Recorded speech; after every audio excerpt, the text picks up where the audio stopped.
Garax numru 86 fi triq Melita l-Belt Valletta. Jessa żewġ karozzi u għandu potenzjal ta' flus tajba l-bosta skopijiet kummerċjali.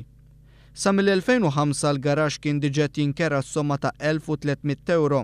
Iżda f'Settembru tal-2011 id-Dipartiment tal-Artijiet li jaqa' taħt ir-responsabilità tal-Ministru Jason Azzopardi talab kirja ta' €1,600 jew aktar fis-sena għal din il-proprjetà tal-Gvern.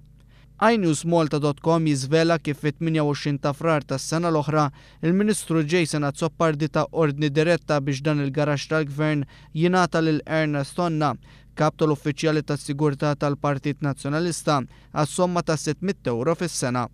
B'hekk Ernest Onna franka mill-inqas €1,000 mis-somma li kienet jitlob id-Dipartiment tal-Artijiet u €700 mill-kirja li kienet qed tintalab sa mill-2005.